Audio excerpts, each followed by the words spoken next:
Hi, Kumikita Explorers. Good day, friends. I'm Nell. With me is my partner, Christian.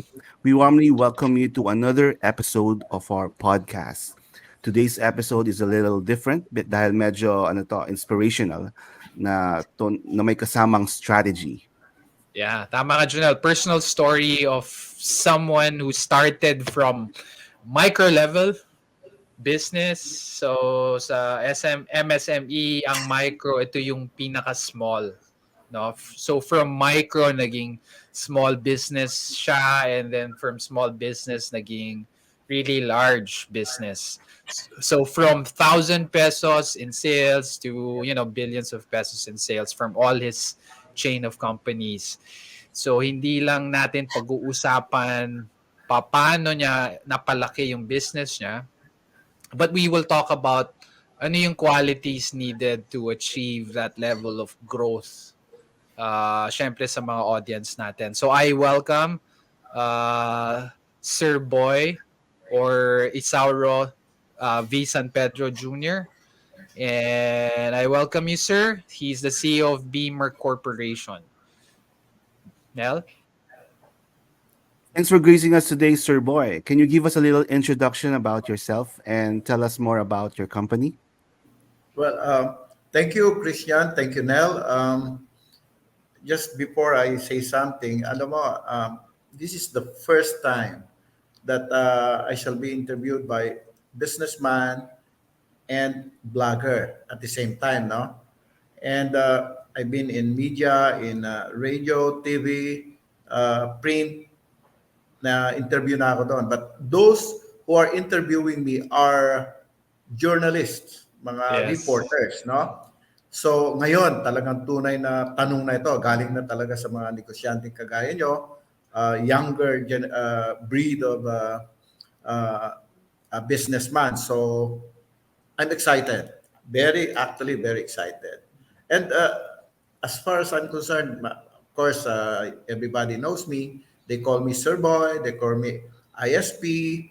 But my full name is Isauro San Pedro Jr. And best thing that I can say is that tama si Christian, I came from a micro business to become a successful one. And with all the things that come with it, no, yung mga paghihirap and everything, mga napagdaanan hirap, napagdaanan namin lahat 'yan, no? Pwede nating mabanggit mamaya. And mayroon akong naging keynote speaker, sabi nila from zero to hero. I'd like that the term of them, no? So talagang zero ko when I started. So maybe from there we can start. Mm-hmm. Yes, that's correct. And that's where I met Sir Boy during that event, no? Sir, Yes. let's start with this is part of your keynote. Let's start with your very beginning. Tell us more about your parents, and in one of, in the event that I joined, you acknowledged your parents and attribute to them your success. So that's rare in this day and age. Na alam mo na, they don't recognize their parents. How big of an impact are your parents, and how did they raise you, Sir Boy? Well, very huge, Christian. Unang-una, uh, sa kanila ako natuto talaga, no? And sa start, nabanggit ko nga doon sa keynote speech ko na when I was at 9 years old, I had a small talk with my father. And from a young mind, sabi ko sa father ko, Daddy, Tagalog, because doon sa speech ko, na English ko, no? Pero this is what really happened. And I told my father, Daddy, ano ka ba? Sabi ko. Ang sagot niya sa akin is, empleyado ako, anak, sabi niya. And that, from that statement, ang sagot ko sa kanya, Daddy, ayoko maging empleyado for my life, the whole of my life. Gusto kong maging negosyante kasi gusto kong matulungan itong mga kababayan ko dito sa Cuyapon, Nueva Ecija, where I came from, no? So, bless my dad, hindi siya sumagot ng hindi tama, no? Sabi niya, hindi lang siya kumibo. Sabi niya, siguro, from his mind, napakabata pa nito para mag-isip ng ganon. Ah, pero sabi din siguro niya, bakit ko naman na hindi tutulungan ito, or why should I tell him you cannot be a businessman because mahirap lang tayo, di ba? So, yun lang. Pero bless him, napakaganda ng naging nangyari doon. No? So, hindi ako na-disappoint. My father did not disappoint me. And then my mother, doon talaga ako nagmana sa pagka-negosyante. Ang mami ko kasi napakagaling na negosyante na yan, pero on a small scale basis, no? At saka ang memory niya at saka ang math niya, ang arithmetic niya, napakagaling. So doon ako nanggaling, and then naging from there naging engineer ako. So doon ako nag-graduate as an engineer. So I blessed my parents, and I got a good genes from them. That's good. That's good. Let me share sa audience natin some photos. Wait, Okay. wait a second. Ito yung nakita natin. Can you share what's this? Tell us ako alam ko na yung story nito. Okay. So tell us about this All particular right. picture tapos I'll move on to the next picture. Okay, itong picture na to ay pinakita namin na ako ay nanggaling sa isang agricultural town, Kuya po, Nueva Ecija. Nueva Ecija is one of the rice granary of the Philippines, which is part of the Central Luzon. So, ang father ko is a overseer. So, hawak niya yung mga magsasaka. And then, during harvest season, lagi nila akong kasama. Nandun lang ako, nakatingin, at nagmamasid as a young boy. Pero from my mind, sabi ko, napakahirap pala maging magsasaka. And to tell you the truth, even now, di ba? Ang hirap pa rin ng buhay ng magsasaka. So sabi ko sa murang isip ko, tutulungan ko itong mga magsasakang ito. Kasi kailangan nila ng tulong. That's the essence of that picture. And if we move here, this is you, no? Correct. Yeah. I think nag-graduate ka na ba dito during high school or college? College yan, Christian. No? At the background are my parents, my dad there at the back, and my mother.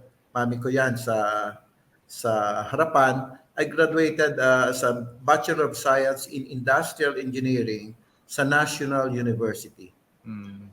That Alright. was year 1975. What was your course, Sir Boy? Bachelor of Science in Industrial Engineering. Industrial engineering. And then Yeah. looking at Suited for business yan. Yan ang kaya yes, that's kinuha ko correct. yan. That's perfect kasi industrial ano. And then your mother lived up to 100 years old, no? 100 years Yeah. old and 9 months. Long life, no? Long life. Lived life. Am I right? Sige, and just stop sharing now. Janelle? Going back to your expertise, sir, you have an engineering background, right? Was that Yeah. very helpful in your current business? Was engineering your real strength, or pinaka-strength mo is making a business and growing it? The course in itself helped me a lot because industrial engineering is suited for business. Talaga yan, no? Then, Hindi yan yung, it's quite different from mechanical engineering, electrical engineering, civil engineering. Kasi ito yung mga specific ang ginagawa nito ng mga tatlong nabanggit ko, no? Ang industrial engineering is parang management engineering na rin halos yan, ano, no? Kaya lahat ng mga courses, lahat ng it's all about business na pag-aralan namin diyan. So malaki ang tulong sa akin yan. Plus the fact that being good in numbers is very important, no? So when you do a project, you pencil some numbers, ensure mo na pag gumagawa ka ng project, at the end of the bottom line, tama yung computation mo na may kita ka. So both of them help me a lot. The course and in the business. All right. And I think when you say industrial engineering, one of the main driver talaga is the performance, no? Yung efficiency, yung production and all that, no? So mamaya I Correct. think you can tie that up later. All right. I have a Let's go back to your company, no? Sabi mo you started at Micro. Can you walk me through your life first as an executive, and then what made you decide to be a full-time entrepreneur, businessman? And from what I remember also, wala kayong investor as well, no? Wala kayong puhunan at that time. I'm not sure if that's correct, but yeah, if you can walk me through your decisive moment when you switched opportunities. All right. As I have said, wala talagang puhunan, wala talagang pera para mag-start ako ng negosyo. So ang ginawa ko is I work in the corporate field. So luckily naman, naging very successful ako. From my first job was inventory assistant. Merong tawag yan planning, PPIC, Mm. production planning and inventory assistant. That's my job, okay, in a multinational company. And anong ginagawa nito, no? Yun yung pinaplano mo yung production and then ensure mo na may mga raw materials and packaging materials to support your plan. That's very, very key in manufacturing company, no? And then from there, I grew. I was promoted. Then ang last job ko was EXCOM, Executive Committee ako member ng isang packaging company. Yan, and as an executive member, marami ka ng lumaki na ang sweldo mo, may privileges na, no? But in your another question, bakit ako umalis diyan? Eh may nangyaring hindi rin it's not really good, no? If I may say, nagkasakit ng ang wife ko, okay? And maliit lang yung family ko, my wife, four children, and me. Eh at that time, yung mga anak ko puro nag-aaral pa yan lahat. So sabi ko, I had to make a decision, what you call the crossroad, no? First, who will take care of my wife? Second, who will take care of my children who are still studying? And fourth, who will take care of the very, very micro business that we had, no? So these are the considerations. And then my executive position. So being at a very young age, gusto ko talaga maging negosyante. Pinili ko yung crossroad na nag-resign ako as an executive. I took care of my wife, who is ailing at the time. At I took care of my children, who are still studying at the time. And I took care of that small business that we started with my wife. So that's how I became a businessman from that on. Were you nervous, Sir Boy, when you know when you made that decision and then you started working on your micro small business? Ano yung thoughts na ano yung feeling nyo? Yes. Was it risky? Yeah. Oh, very risky, but I'm not nervous. Why? Because I'm making a decision for my wife, for my children. So ang aking importante sa akin at that time are my family. My family. I need to take care of my family first and foremost.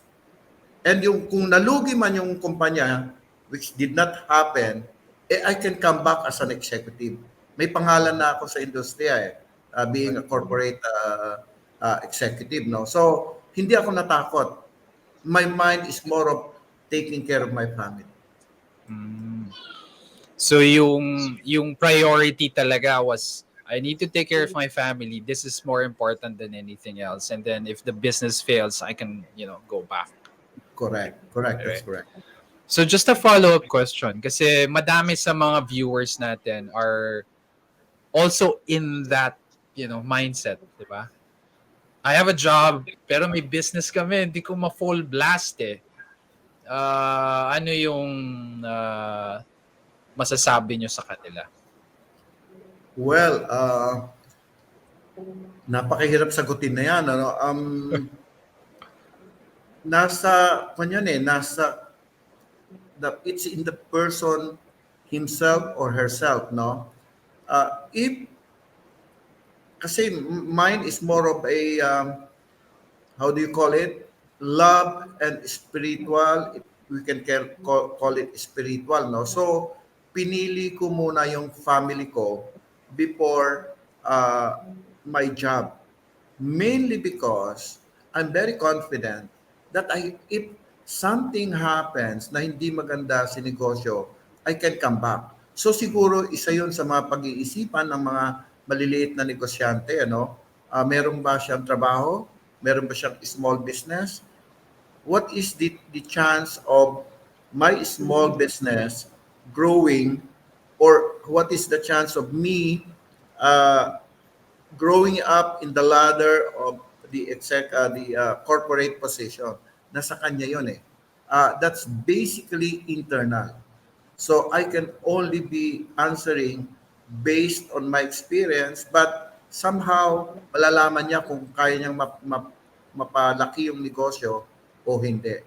At dapat lagi siyang, Christian, dapat lagi siyang merong tinatawag na second option or option B, option 2.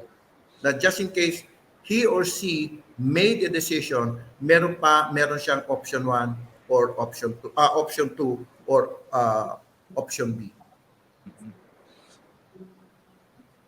Good point, no? Kasi I think kung wala kang backup plan, 'di ba? You're gonna parang ganun din, 'di ba? Ang goal mo nga was taking care of your family, and then if you don't have a backup plan, then it defeats the purpose, no? Correct. Uh, Correct. I'm curious.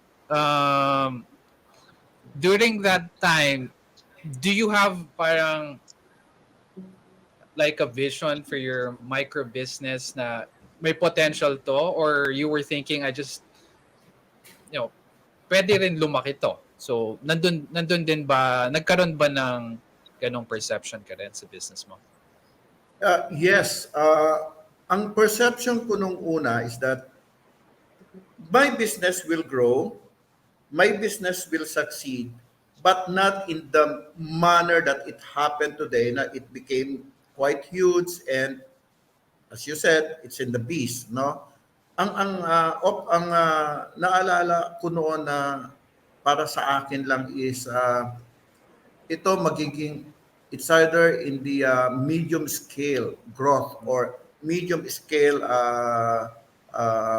bigness that it may come.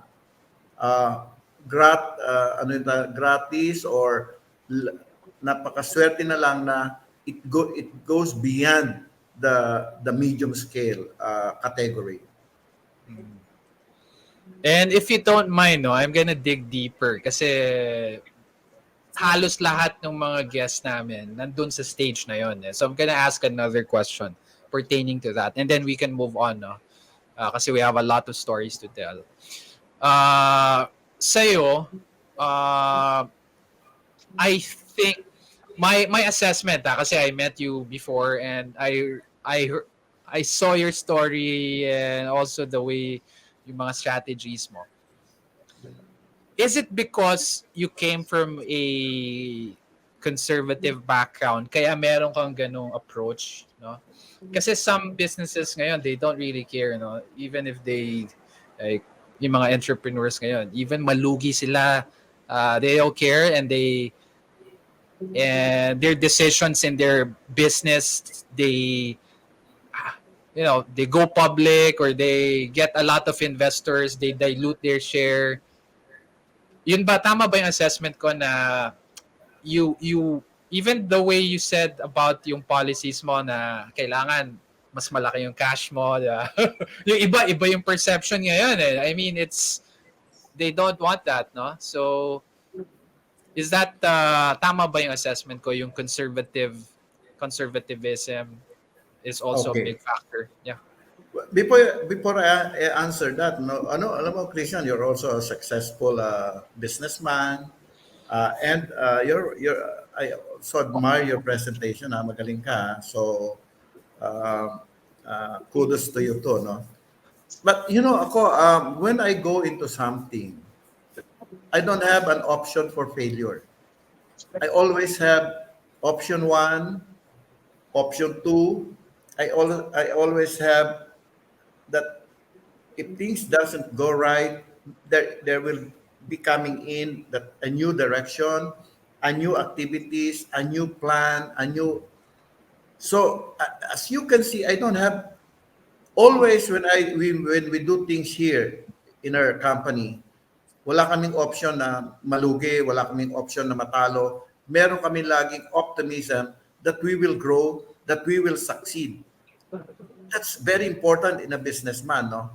Yung sinabi mo na wala yung kasi kami tingnan mo sabi mo na kanina yung mga new businessman today, bahala na kung may pera o wala, no? Mm-hmm. Well, if you have that kind of thinking, then your business will be now now, now. Wala kang business na now and in the future for growth. Kaya kami lumaki, as you as said, no? Yung kita namin nakatago, yung puhunan namin beforehand, tagong-tago na yon. So every profit that comes along with it, nakatago yan. So that when new business comes in, new investment comes in, meron kaming huhugutin, meron kaming pera so that we can get into that new business. So yun ang uh, thinking ng kumpanya namin. So if you are saying now that the new businessman is pag kumita, bahala na, sige, o kahit walang pera, kasi baka kumita pa kami next in the future, no? Ang tawag diyan is businessman now and now. Kami naman, businessman now and in the future. Talagang long term ang thinking ng kumpanya namin. That's good. That's good.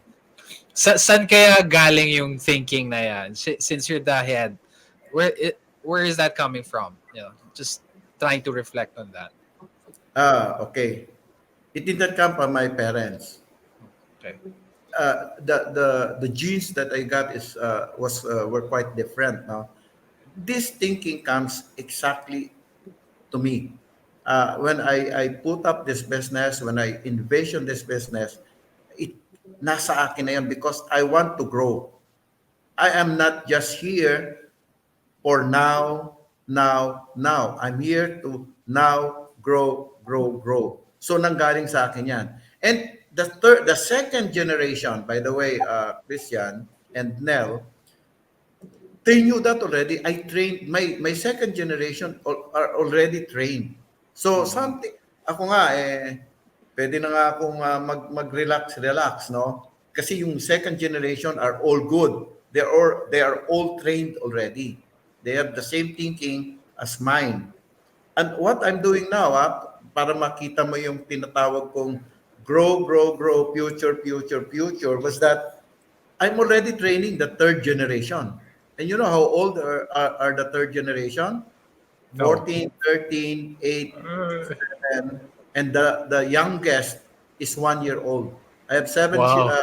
apo, and when I say I'm training them already, it's not just a small talk. I'm really training the third generation.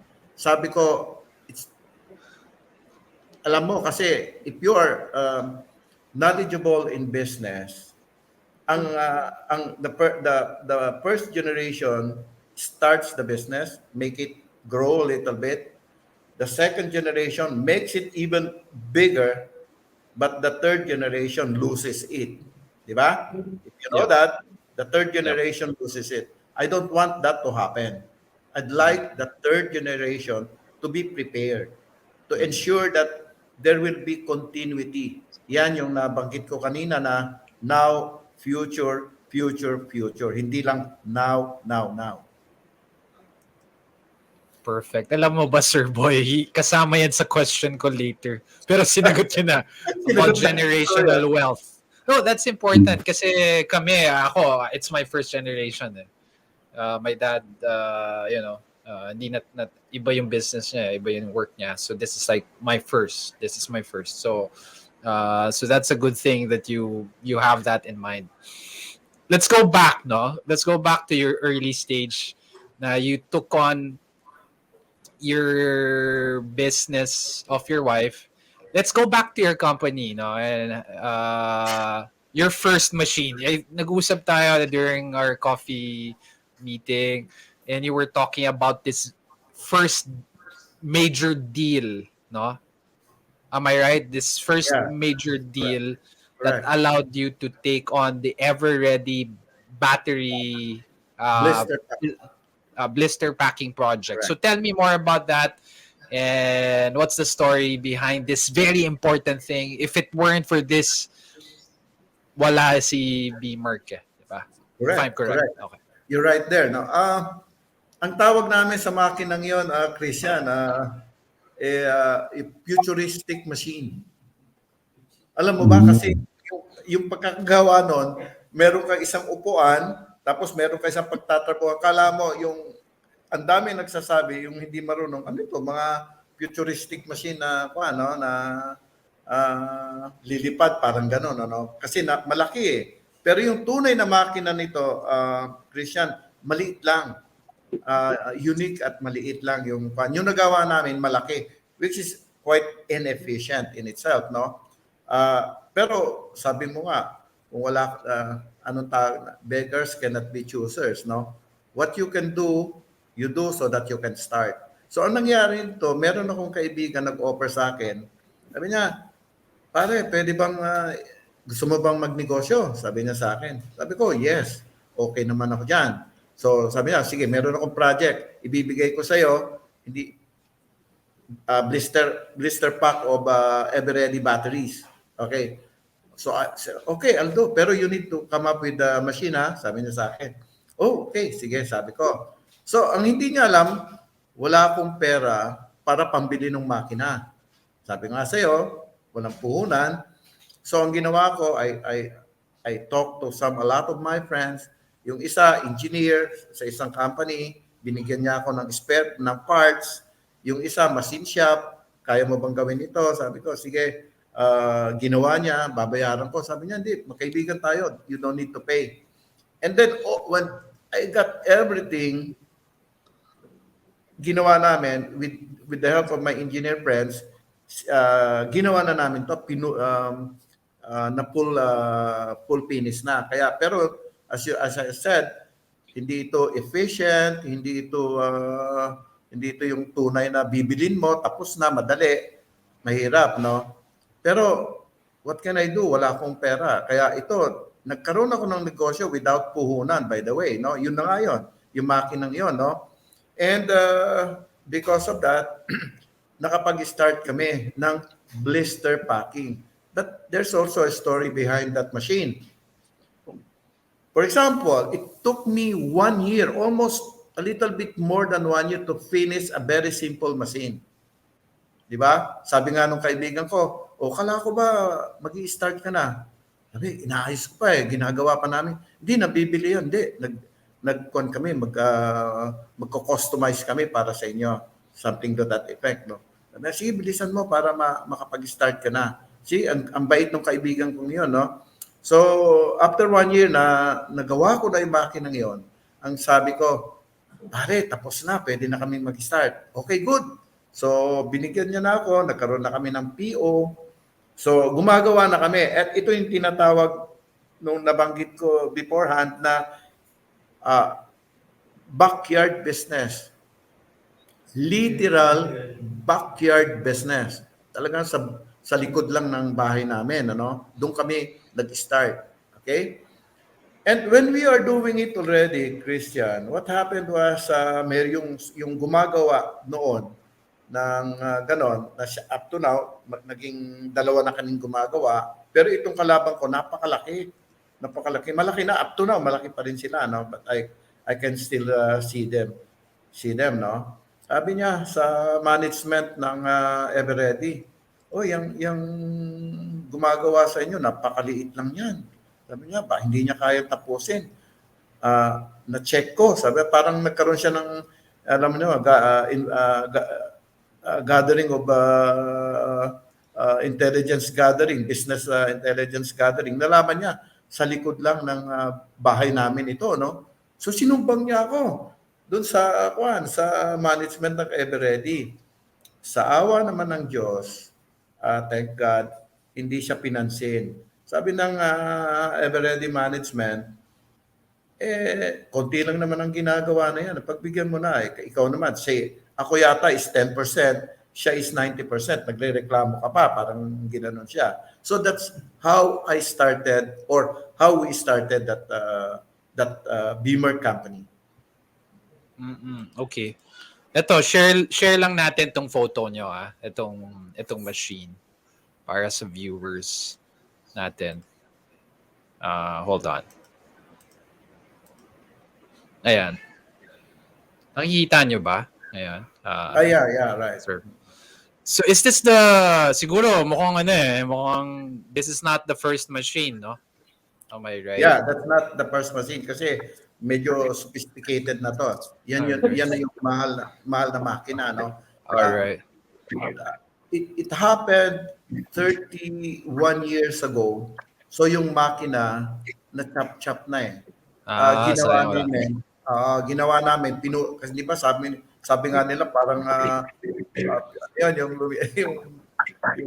lumilipad na futuristic travel machine, ano. So yes. na chop Time machine. That's the more expensive, very expensive yan. So, can you tell us, syempre sa mga hindi naman expert, ano yung blister pack? Ito ba yung actual battery itself or itong packaging niya? Okay. This is the real blister pack, no? Pag pumunta ka sa mga supermarket, as you pay, makikita yan mo nakasabit. Kaya kita mo yung bilog, yung kanyan, ano, sabitan yan eh, yung white portion. Yeah, okay. Yes. That's the one. Ang ginagawa namin ay yung paano pagdikitin yung the card, yung mababasa mo ever ready, and then meron dang tinatawag na blister shell, the one that that molds the batteries. All right? So ang ginagawa namin yan, pinagdidikit namin yan, pinapack namin yan. The card is supplied by yung isang kalabang ko noon, yung malaki. Kasi ang negosyo niya, printing job. So, binigay sa kanya ang blister packing. Ang sinusupply ko is the packing and the blister shell. Interesting. Yeah. How big was your contract yung first contract nyo sa Everready? Maliit lang siguro, Christian, mga 10,000 peso a month. Ito yung 1,000 pesos. Maliit lang yun, 10,000 peso. Ang tawag When namin was this? When was this? 1992. 1992. Okay. Yeah. 12 years old ako nun. Oh, Nel. bata ka pa. Pero nakikita ko na yun. Okay. Yung ginagamit namin, wala pa sino ba yung isang battery? Si Energizer, no? Wala pa. Next question, Nel.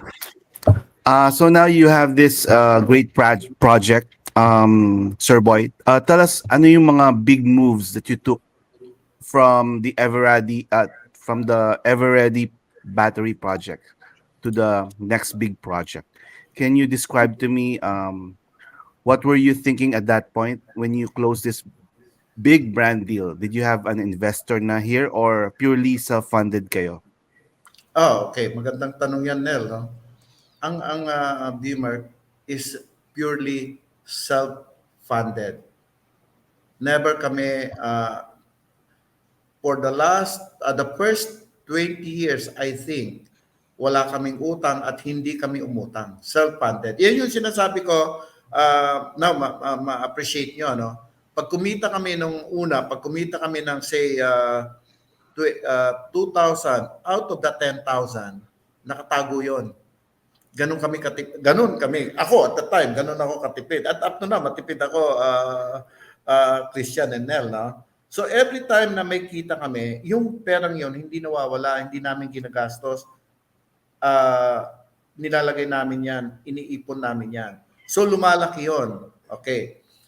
Regarding how we grew, totoo yun. Ano? Kung hindi kami nag-expand on other activities or business activities, walang BMart ngayon. Alam niyo kung bakit? ang Ever Bakit? Ready through the years, ang ginawa nila, in-import na nila lahat. If you notice, dati-dati ang Ever Ready ay may dalawang planta. Isa sa Manila, hindi ko na sasabihin yung eksaktong lugar, but the oldest they know it, no? Isa sa Manila at isa sa Cebu. Dalawa yan. Okay? Ang laki ng Everready. By the way, Energizer is also owned by Everready Company. Oh, It's the same company, but yan, no? Okay. branding lang, no? Everready dati, ginawa nilang Energizer. So, yung Everready Mm. but because the company is Everready talaga. Mm. Union something eh. Union Carbide. Okay. The company at the time is Union Carbide Philippines Incorporated. Ang brand nila is Everready. So, I think the company now, I don't have much knowledge, but I think iba na eh. Iba na yung company, no? Okay. So, kung hindi kami pursue ng aming activities, wala na. There's nothing to talk about here, no? We are not talking here kasi nawala yung mismong negosyong yon, nawala. Sinara nila ang planta nila dito, sinara nila ang planta nila sa Cebu, at lahat ng gagaling na sa abroad. Their batteries now, if I know, because I visited Everready in other countries, they have Everready in Singapore. They also have Everready in Indonesia. So doon na nanggagaling lahat ng mga batteries. Puro imported na. So ang ginawa namin, nagpunta kami sa value-added services. And what is value-added services, no? Which is quite a big business now, no? Alam mo yung macro na wala na ngayon, binili ng Yes. yung macro, ang hindi ka pwedeng bumili ng isahan diyan eh. Kailangan marami yan, di ba? Macro. So, ang isa sa mga ginagawa namin diyan, meron kang by 2s, by 3s, by 4s, by 6, by 12s. Yan yung mga kinukombine mo yan so that bibili yung mga consumers. Sabi nila, makakatipid ako pag bibili ako ng 6. And up to now, malaking negosyo yan. Di ba? Pag pumunta ka ngayon sa supermarket, may mga bundled products na by 2s. Di ba? By 6, karamihan dyan, by 4, by 6. Up to now, ginagawa pa rin namin yan. So, macro is also a good thing that happened to us, no? So napunta kami doon. Sabi namin, other than blister pack, gumagawa na kami ng bundling activities. And itong mga bundling activities, it goes the companies na fast-moving consumer goods, gumagawa sila ng bundled products at nilalagay nila or binibenta nila sa macro. So that's the second thing that we do. And then I can move on from there. Nagpunta na kami sa mga sachet. Alam mo yung sachet? Yung mga tingi na tinatawag ni tingi. We are now the tingi economy of the world, di ba? Yan mga Sige, share ko lang yung mga pictures na mga tingi, no? Para lang okay. yung viewers natin alam. So, ito yung Yun mga yung tingi. bundle product. Ayan. Ayan. Yan. Right, right. Ayan. Uh, alright. And So, then, ito yung fun. yan yung Ito yung bundle shrimp. products. Yeah. Ito. Swing packing. Yeah. So you We do did this that with macro, no? You started doing this before, with macro. before and even today, Christian. Both of them we are doing. That was 2001, 2002. We've been doing that. And after we've been doing that. And lumaki pa yung merkado na yan. Lalo pa lumaki yung merkado ng mga yan. Okay. Ito, malaki sila SNR, di ba? Sila SNR, they do a lot of that kasi, di ba, dahil malaki. Alright. Okay. Janelle, next question. Tell us, Sir Boy, how do you think? Ano yung mga strategies that you use to disrupt your industry? How did you compete with your competitors, and how did you win those big deals? Okay. Okay, we went into uh, capex providing company. What is a capex providing company? Uh, ang mga kumpanya ngayon, gusto na nila na pag meron silang binabayaran, hindi nagbabago up to a certain period of time, like say 1 year. So, ang ginawa namin, we provided machines, kami ang gumastos or nag-invest ng mga makina, kami ang nag-invest ng mga tao that will run that machine, amin din ang spare parts, amin din ang maintenance ng mga makinang yan. No? So, that is a game changer. Dati noon, ang mga isang kumpanya, bibili sila ng makina, alright? Gastos nila yon. Mag-hire sila ng tao, it's an HR expense for them. And then, bibili sila ng mga spare parts na magkakaroon sila ng inventory of spare parts. And most of all, meron silang maintenance people na for that particular machine.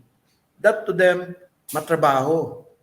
But to them, talagang, they needed someone who can provide them an alternative. Doon kami pumasok. Ang sabi namin, okay, bumibili ka ng sachet machine na napakadami. O kami na lang ang bibili para sa iyo para hindi ka na mag-invest. Kami na rin ang magpo-provide ng operators.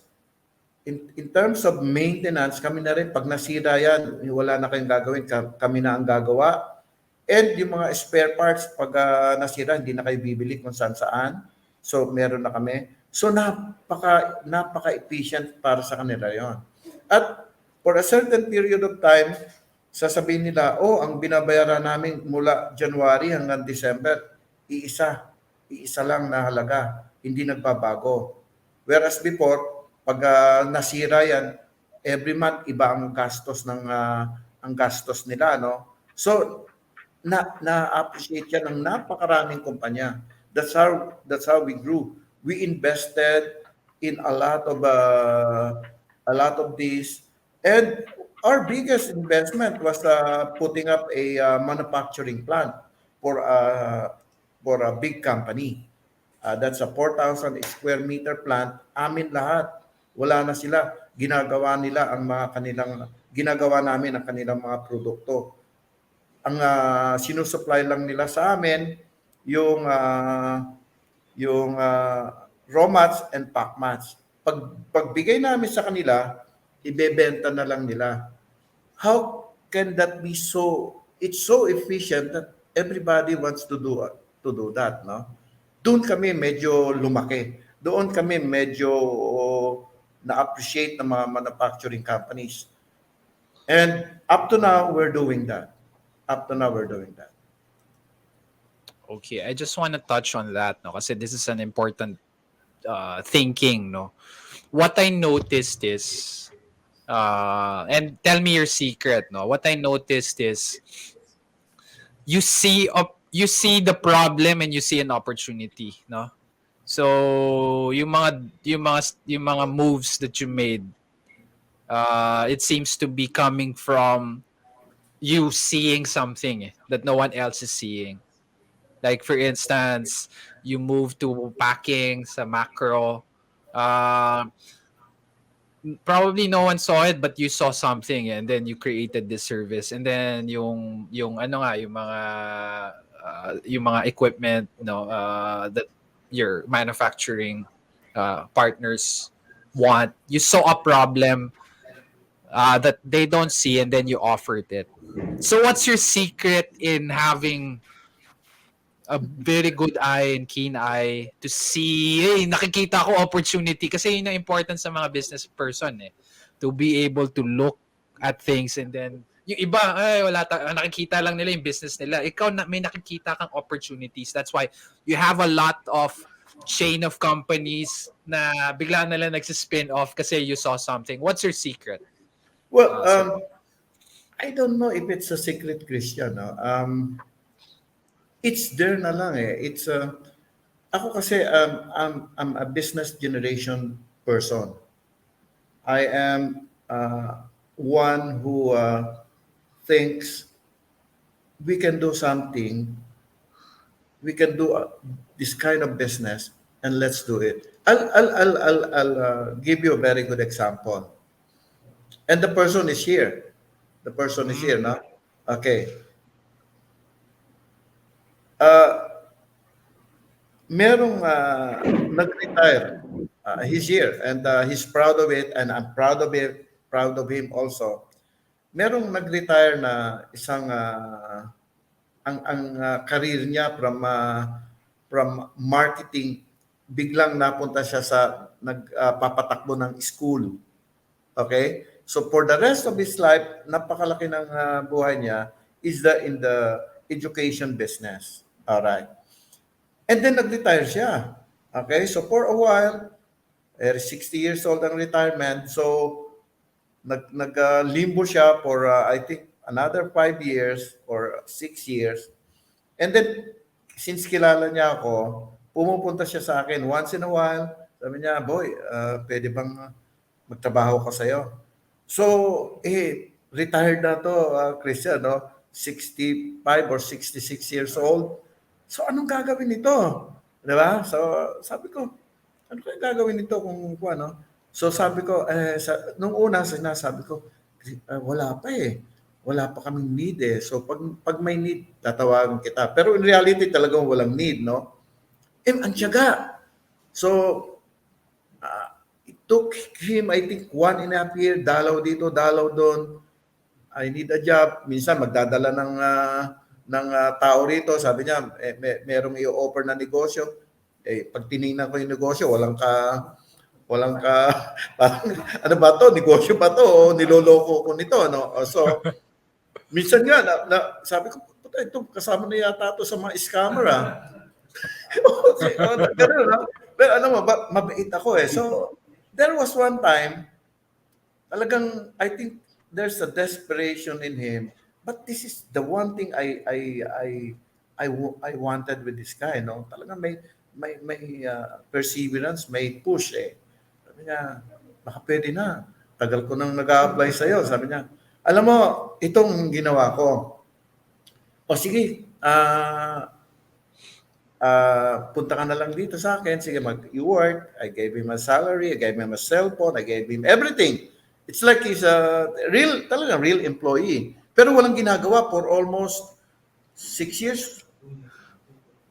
Ang sarap nun ah. Oo. Sweldo lang siya. Pwede ba kayo mag-join dyan? Ilang years? Wala siyang ginagawa. Ang tagal, no? Walang ginagawa. Minsan nakikita ko yung computer niya, nanonood ng NBA pa. Ang sarap ng buhay ah. Sabi ko ang sarap ng buhay nito. Nag-NBA kami lahat, nagtatrabaho eh. Putya. Wala natanggap ko na Christian. So, okay. So, ang ginawa ko, nag-isip ka, ano kaya pwede rito? Sabi ko, no, I created a new business venture. That's a department, not a business.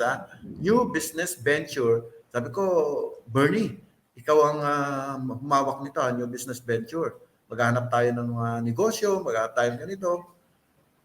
To summarize it, Christian and Nell, no? Wow, this guy gave me two clients that's earning, malalaking kliyente. He developed two or three products. And in the trading business, nag-uusap kami kahapon lang ito, Christian, no?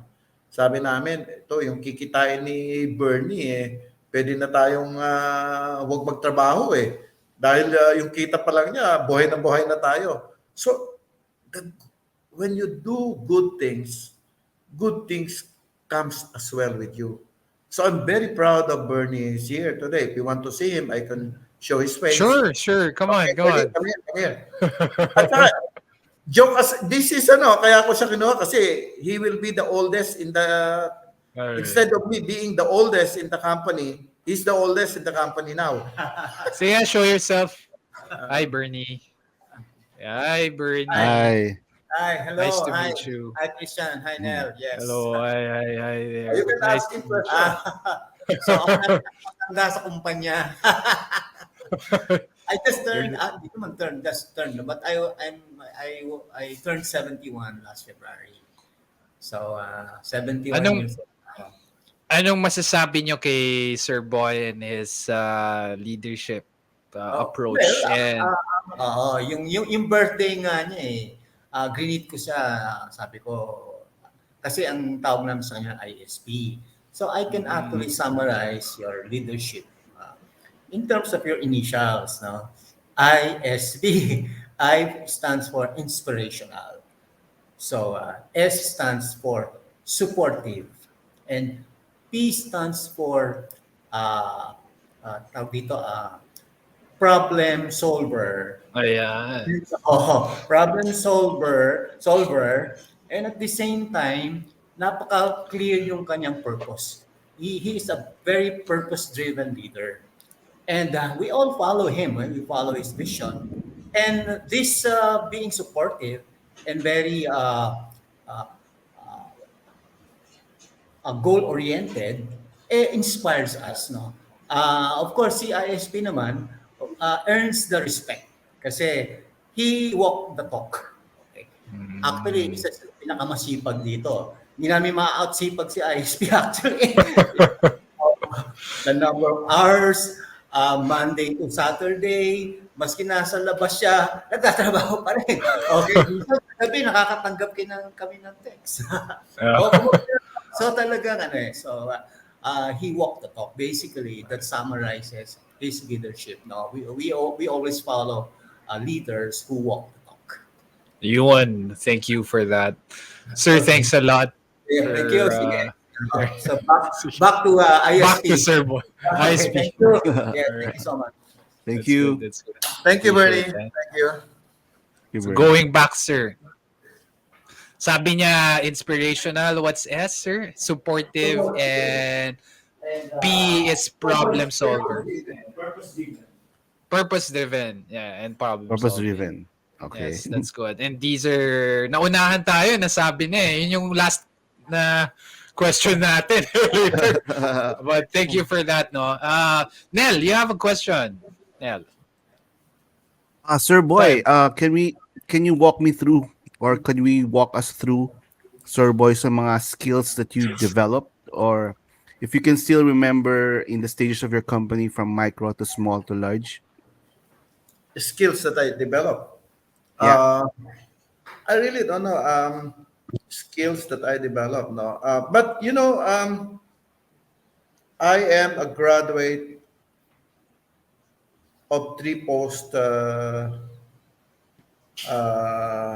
postgraduate courses. No, MBA at De La Salle University, basic management program. This is a 1 month intense management program at AIM, and business strategic program naman sa UANP. 2 years naman yon.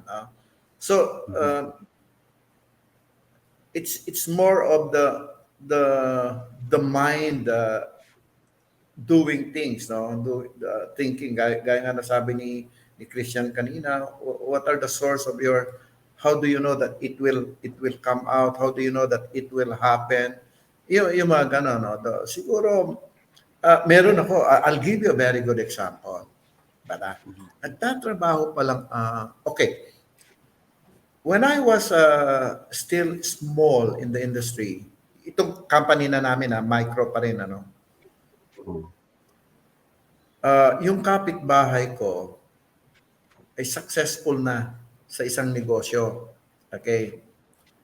Uh, then I was driving, I am taking my business management, business strategic program. And nadaanan ko siya kasi madadaanan ko yung bahay niya. Pinara niya ako, sabi niya, okay. Sabi niya, pare, saan ka pupunta? Sabi niya sa akin, no? Ako, meron akong strategic management, business management program na nag-aaral pa ako. Sabi niya sa akin, alam mo, sabi niya sa akin, tanda mo na, Mhm. nag-aaral ka pa. Sabi niya sa akin, tingnan mo ako, successful ako, pero hindi kon lang ako, technical school lang ako.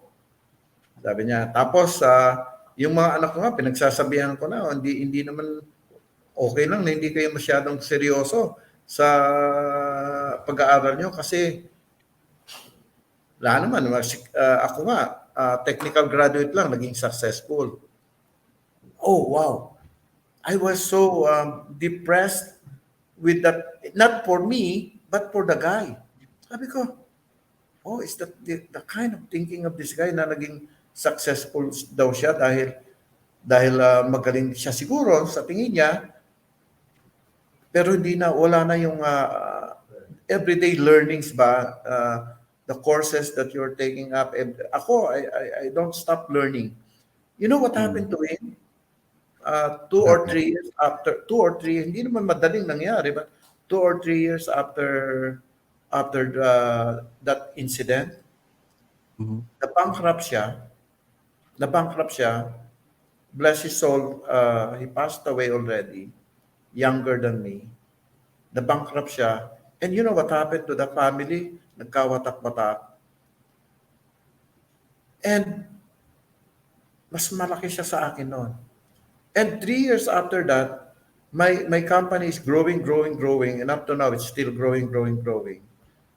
It's those things that siguro yung mga makikinig dito always think that there's always growth for learnings. Do not stop learning. Whatever skills that you want to do, like if you want to be a barista, magaling ka ng barista, hindi ka na mag-aaral, there always still growth for learnings. For manager ka, okay na ako manager, paano ka mapopromote to a higher position? Manager ka to become a higher position manager like XCOM. If you are not learning, siguro yun siguro pwede kong always learn anything, any skills that you are good at, or any skills you are not good at but you want to be good, always learn. Study always. There's something to learn every day and in the future. Papunta na tayo sa AI.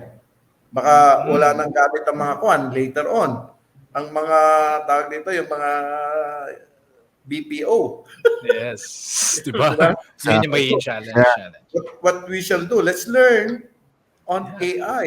Di Be ba? ready. Be Diba? ready. Yeah, Be that's the ready. future.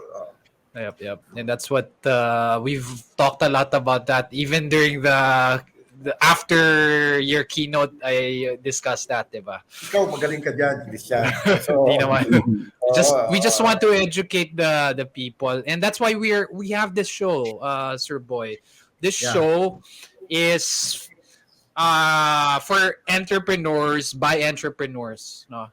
Kaya nga, di ba Correct, you correct. mentioned kanina, you're being interviewed, yung mga questions namin talagang, ito yung mga tanong ng mga Correct, correct. entrepreneurs sa kagaya ko. And that's why learning is important. Learning, constant improvement is good.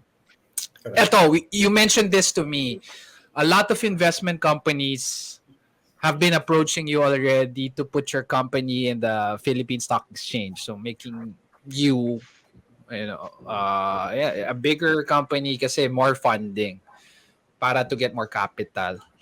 And this means, just like what you said to me, ito yung reason kung bakit may SM, no? Yung SM, Ayala companies, Yeah. they have a large company and then suddenly they grew to become an ultra billion peso company because of being listed in the stock market, no? What's stopping you now from doing it? Oh, very good question, no? If my company goes into IPO, the smallest growth maybe times 10 to maximum of times 25. Yan yung mga kwan eh. Yan yung mga Projections, no? yung range, no? Depending on how really good the company is, depending on how really the growth of the company can be in the future. Okay? So, tama ka. Pag nagpunta kami sa IPO, biglang laki, biglang dyan yumaman si Algibio na si Jollibee. Yan ang best example na biglang yumaman because of that, di ba? Yung nag-IPO siya, tapos may franchising, diyan siya yumaman. By the way, nakita mo yung coffee shop namin, galing, di ba? If I Mhm. may advertise, ha, Christian, pwede ba? Sure, sure. Ghost Coffee Sure. and GC Cafe. Dalawa yan na magkaiba ang pangalan. They have this the different personality. Both of them are really very good. No, in fact, the franchising association of the past president of the Franchising Association of the Philippines, pinuntahan na kami, Christian.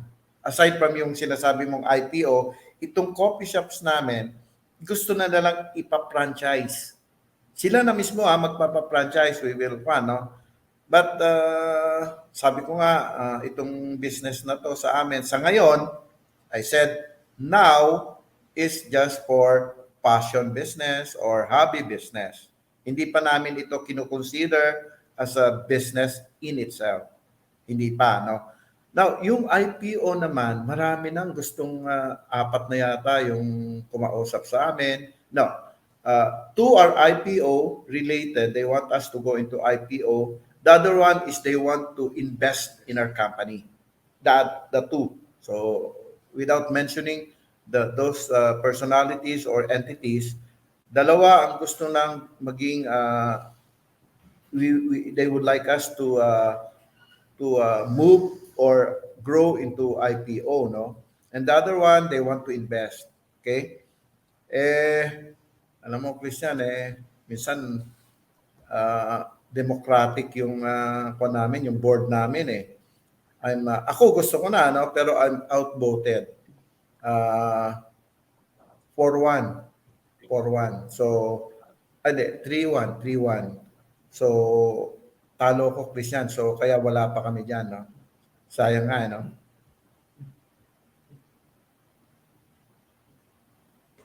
Yung pala. Okay. Okay. So democratic, no? So yeah, all right. That's good. Janelle, next question. Um, I think you mentioned in one of your interactions that you don't get paid a salary. Parang Steve Jobs, he gets $1 per year. Why are you practicing that? That's true. Ah, mula kasi nung nangyari, hindi na ako, from the very start, na Mhm. build up namin itong company na ako na mismo ang nagmamanage. Talagang hindi ako, there's no salary in me, no? I'm not getting any salary from the company. Why? Because we started micro. Pag susweldohan pa ako, wala na kami may ipon, no? So, lahat ng kita, without my salary, siguro kung may salary ako, lugi pa nga yung company noon, no? So, from the very start, wala na akong sweldo. So, naging tradition na. Lumaki siya, lumaki, wala akong sweldo. Pero lahat ng mga in the organization, lahat sila may sweldo. Even the directors, no, the other directors. Ako lang talaga ang walang sweldo. Naging tradition na ba? Kaya binibiro ako ng anak kong babae na kuan Mm. si Camille na siya ang aming treasurer, finance, admin. Sabi niya, pag minsan nakikita niya akong malungkot, sabi niya, Daddy, kailangan mo ba ng allowance? Sabi, binibiro ako, kailangan mo Mm. ba ng allowance? Sabi ko, di anak, sige lang, nag-iisip lang ako. Huwag mo akong intindihin. Sinasabi, anak, huwag mo akong intindihin. Sabi niya, sigurado ka, Daddy? Oo, anak. Ano, minsan naman, meron naman ako sideline. Maliliit na sideline. Kaya pwede na. Mm.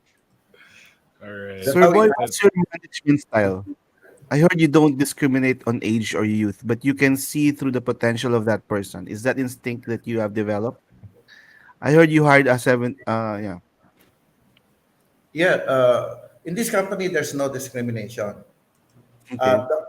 Uh, the, uh, the law states that the age limit, the youngest should be 18 years old. So from 18 onwards, wala kaming Okay. discrimination in age, wala kaming discrimination in gender, wala kaming discrimination if you are PWD. Marami kaming PWD na empleyado. We look at them as swerte. So doon sa coffee shop namin, merong deaf, mute and deaf. Uh, Dito sa amin sa head office, merong yung hirap speech impaired, meron ganon. Yung age, I'm happy that I got Bernie. They show Bernie. I'm happy that I got him because I'm no longer the oldest in the company. So that's the only reason I got him, by the way. That's good. Sir, ito, let's go back to your kids and your second and third generation, no? And you mentioned, uh, 'di ba, after the third generation kasi usually dun nawawala yung wealth, 'di ba? Yeah, It's that's true. because the By, number one reason. by Sorry, go ahead. statistics, that's true. By Statistics. That's statistics, true, yeah. that's true. And the biggest reason daw na yung wealth from the starting third generation bumababa is because skills are not transferred. It's not the actual wealth na yung main cause, it's the skills not transferred. So in light of that, how are you training them? Can you give us more specifics? Kasi you mentioned kanina, I'm doing this training. But let's start with your second generation. Ano yung ginawa mong program, apprenticeship? I'm sure you've done that. And then sa third generation, can you shed some Okay. details and light onto that? Yung second generation, it's more of mindset or molding them to be part of the company, to be molding them to follow what we are doing. Okay. Ang ginawa ko is that I brainwashed this second generation. Ang sabi ko sa kanila, you need to work, you need to take care of the business because this is not mine. This will not go to me. The business will go to you.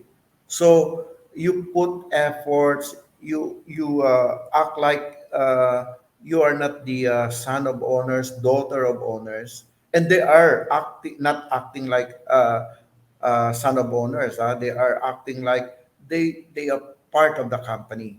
So molding them first in their sight, in their mind, no, that oh, I need to be good, I need to work. So having done that, then it's more of kuna, the real job. So every day we're together. They know how I work. They know how I think. So if I teach them in the first quad, I teach them. Ngayon, hindi na. I'm not teaching them because they're good already. They're even better in me in operations, in finance. My daughter is even better than me in finance. She talks with the bank. She talks with the they're better. In fact, they're better than me. I'm already more of a business generation guy. I'm more of a business. Uh, I look for business. Yun na lang ang trabaho ko. And once it's done, it goes to the second level. It goes to the operations. It goes to the finance. It goes to others na. Actually, yun na lang ang ginagawa ko sa ngayon because they are already very good. Not only my children, but the whole organization are really very good. How can you manage nationwide operation with so many business units if you have not trained all of them, no? Napakahirap na yan. Actually, ang trabaho namin napakahirap. So, kudos to our organization, kudos to our group of people here. They're doing very well. On That's good the to hear. yeah, let me just finish the third because I think you Oo asked nga for the pala, third. third gen. Yeah, go ahead. Yung third generation, ang babata pa nito. Mhm. Ang ginagawa ko sa kanila is like the second generation mindset, then molding them. I'm talking to them about, oh, we have business. When you grow up, you will be like me, or you will be like your dad. You will be like your mom. That's more of I'm psyching them also. And then ngayon, alam mo yung dalawang eldest, yung lalaki at babae, yung 14 and 13, naku, ang gagaling na. Sabi nila, when I grow up, I'll be also like you. When I grow up, I'll run the company. I'll be with the company. So yung mindset nila nandun na. So i-mindset mo muna sila kasi nag-aaral pa lang sila. But when you are with your parents, you know what the parents are doing, natututo ka rin eh. Without you being teach how to do it, natututo ka because of the environment that they are in. So that's the things that I'm doing now for the second. I've done for the second. That's I'm doing for the third generation. I'm happy Yes. to hear that. Kasi I have two kids, very young pa lang. I have an 8-year-old kid and then a 2 and a 1-year-old. No, so very helpful. And just wanna react to what you said in a positive way. Kasi a lot of business, very successful business people. I mean, in the states or wherever, this is not a common thing. This is actually a rare thing that you're sharing. Kasi some businesses hindi na condition yung bata. So they don't want to take on their father's business. But in your case, it's a little different, no? For me, it's not this is just my view. It's not just the conditioning, but you have a strong relationship. Eh. So trust is strong. In some in some family, 'di ba? Naririnig natin 'yan, yung conglomerates biglang palpak yung yung anak eh, 'di ba? Alam ni Junel or we hear a lot of stories about that. So that's it's a good, good story that you have. Hindi ba sila na-pressure, Sir Boy? Hindi To naman. take it to the next level? Sino? The second or the third? The second generation, syempre, you managed to grow the company to reach the Bs, the billions. And hindi ba sila pressured to, hey, I have to do better than my dad? Okay. Well, ako naman, even when I was in the corporate field, I always tell my people, my managers, because I have a lot of managers and then the supervisors in the corporate field. I always tell them, I'm, I'm trying to teach you, learn for yourself, and if you're better than me, I will be very happy that you grow up ahead of me. Assuming you're better than me, and I'll be happy, you know. So that's my mantra eh. If you're better than me, fine, go ahead. I'll be proud of you. Same thing, of course, lalo na dito sa mga anak ko, na kapag if they're better than me, edi better. That the company will even grow, right? So I will be proud of them if they're better than me, and I want them to be better than me actually, I like especially that. the third generation. I like that. Nell? What's your sir? What's your daily routine? Can you share us some of your tips for our viewers? Daily routine. Okay. I have a daily routine, and let me share that now. At exactly 5 a.m. in the morning, I get my coffee, I get my two newspapers, Inquirer and Star. These are the two newspapers that I read daily. So together with my coffee, I read the two newspapers, and I am learning from that. No, what I read is what's happening, current events in the business side and in the sports side. So these are the things that I read, no, and then of course the foreign news. So by that you learn eh. Alam mo, okay, isa yan sa mga namana ko sa daddy ko. Ang daddy ko kasi nagbabasa yan noon Manila, ano yun, yung the old one, it's either Manila Times or Bulletin. Manila But only Bulletin. one, no? Only one. Ang daddy ko talagang araw-araw din nagbabasa. Kaya ang talino ng daddy ko, kahit ganun siya, no, na I don't know, that this time now, I don't know if he graduated or not. Pero ang talino ng father ko kasi araw-araw nagbabasa yun eh.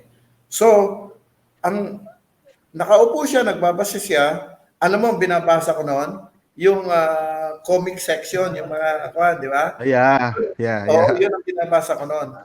But I'm getting the one. What I'm getting is hindi yung knowledge at the time kasi binabasa ko lang yung mga comic section. Yung kwan ba, yung habit niya na I grew up even nung college, high school and college, nagbabasa na ako ng dyaryo eh. Iba-iba nga lang, no? Pero nung naging negosyante na ako, talagang naging habit na dumadating sa akin. By clockwork yan, dumadating sa akin. By 5 p.m., a.m., by 5 a.m., dumadating na sa akin. My coffee, dumadating na sa akin. My newspapers. Yan yung hindi mo yan eh. If you do that on a daily basis, talagang matututo ka rin eh. Para ka na rin nag-aaral ng mga ibang kurso eh. That's Tama. good. That's good. Sir, down to our last two questions. Anong advice nyo sa mga entrepreneurs? Ang dami ngayon eh. And yesterday, 2 days ago, we interviewed someone from an economist, and he said there's so much investors coming in the Philippines from foreign because Philippines is a good destination for disruption.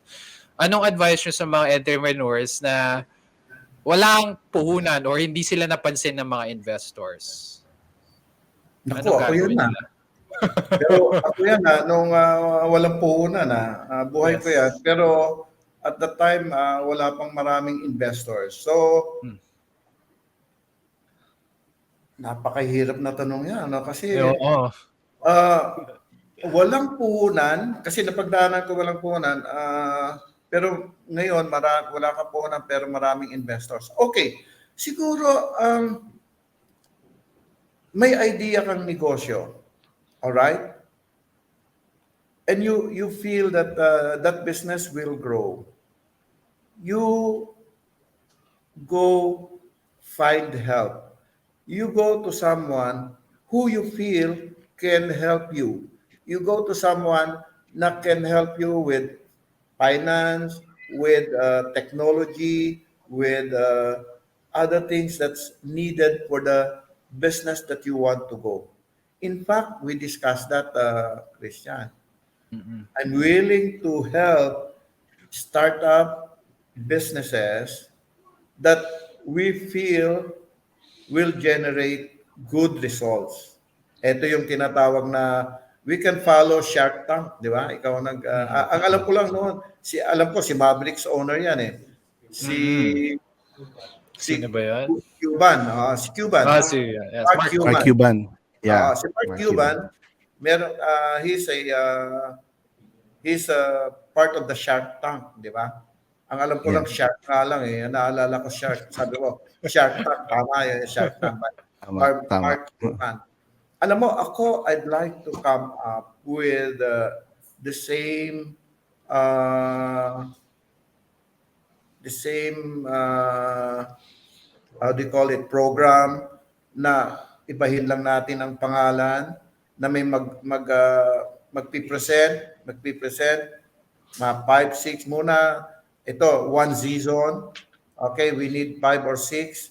Pag yung mananalo doon, I will invest. I'll put up money Mhm. on that business para makatulong tayo sa mga may magandang idea, walang puhunan, para hindi nila mapagdaanan yung napagdaanan ko.